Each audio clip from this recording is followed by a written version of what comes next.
two big libs have teamed up for a podcast episode that nobody asked for and I don't think anyone wants. Also, find out what you can now get a loan for. The item's getting smaller and smaller and smaller. And also, what is fair criticism and what is a straight up threat? We'll discuss all of that and more coming up on this episode of Turning Point Tonight. My name is Jobob. Thanks so much for tuning in. This is Turning Point Tonight, where we are charting the course of America's cultural comeback. Remember, you can always email the show at tpt@tpusa.com. You can email us whether you agree or you're wrong. We will do our best to read as many of the emails as we can in our fourth segment where we talk about our mailbag. But first, we have to get to this. I personally would like to wish a very happy birthday to Obamacare. And by a very happy birthday, I mean, please die and go away, because everything in the healthcare world has gotten more expensive. I don't need to tell you all of the statistics, but I'm going to anyway. But I would imagine you can feel it in your wallet. Since Obamacare was signed in 2010 and then implemented a couple years later, the average premium of employer-sponsored family coverage went from $13,000 to about $23,000, which is a 74% increase. Now, in that time frame, 2010 to 2023, you might be thinking, well, what about inflation? Well, yeah, Obamacare prices or healthcare premiums overall due to Obamacare increased 86% faster than inflation did. The individual markets, if you have an individual outside your employer plan, has more than doubled in doubled and is up, over 129% from 2014 to 2019, which is not good. Again, I know all of you know this already, but we need to highlight the fact that, well, policies have to be judged on what they do and their outcome as opposed to their good intentions. Now, the one thing that the libs will say is, well, more people have joined Obamacare or the Affordable Care Act. Okay, well, that's technically true. Tens of millions of Americans have been enrolled. But at the same time, if you're artificially inflating the cost of what the product that people are necessitated to buy, you don't get credit if they go to buy the cheaper option that you're subsidizing. Again, I'm aware that all of you already know this, but we need to highlight the fact that Obamacare has made millions of people have to be on worse healthcare for more money.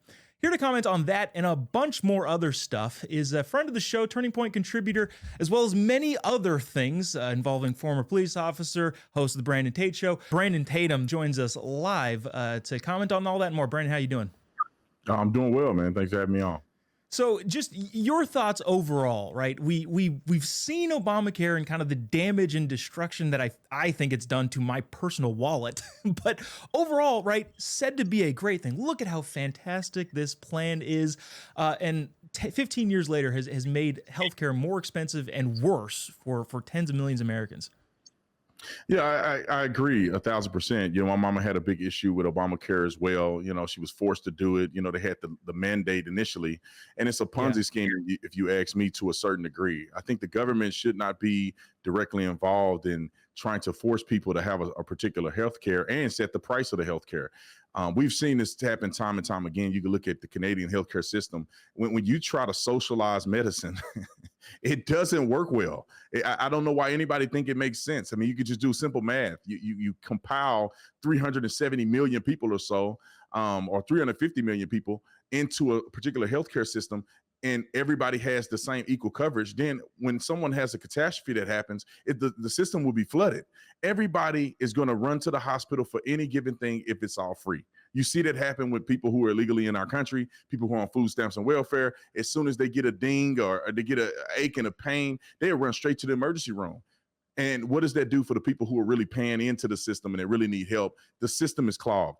I really do think we can improve on the healthcare in the United States of America. I think we should try to do our best to make it affordable for everybody. But at the end of the day, you cannot socialize it because it doesn't work. I'm curious on your thoughts on this. I sometimes get a lot of heat for this.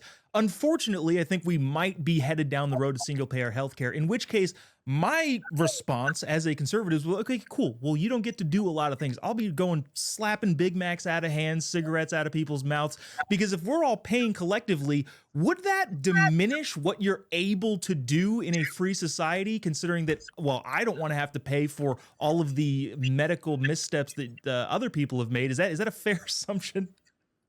Well, yeah, that's what happens when you socialize it, right? A single payer system.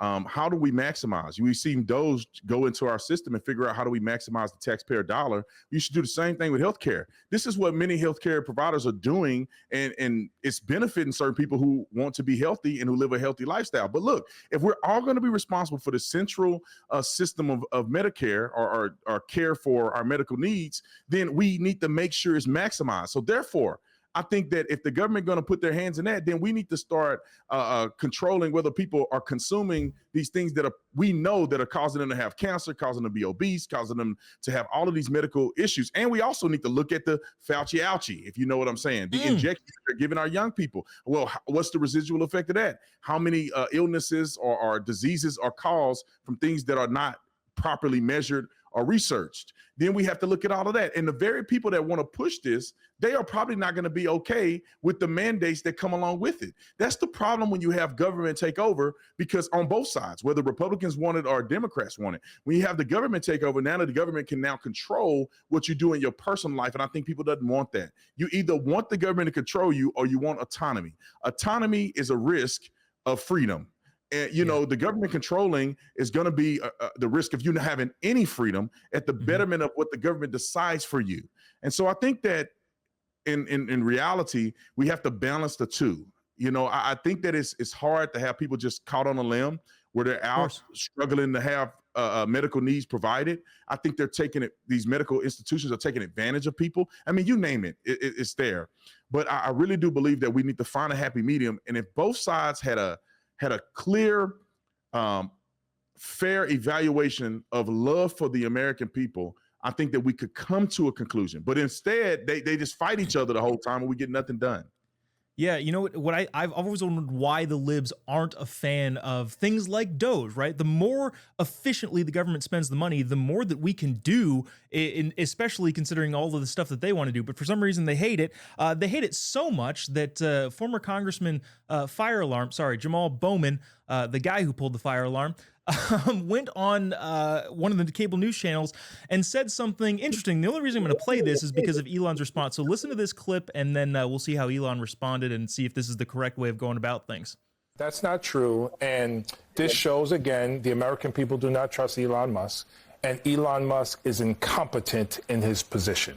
And how do we know? Because they fired tens of thousands of people. It was challenged in court. The court said the people have to go back, and now the people are coming back. He's incompetent. He's a thief. He's a Nazi, and people don't trust him. Period. Let me just. Okay, so just flat out calling Elon Musk a Nazi and a thief, to which Elon responded like this on Twitter, saying this like basically, all right, I've had enough, lawsuit inbound, probably leading to the fact that he's going to file some sort of defamation suit. What to you, Brandon, is the difference between something that is real and something that's, a criticism? Because, right, everyone's allowed to criticize however they want, but at the same time, a Nazi is a real thing. A thief is a real thing that exists in the real world, and just kind of throw that out there irresponsibly doesn't seem like it's going to work in their favor going forward if people like Elon press charges or at least file defamation suits like this.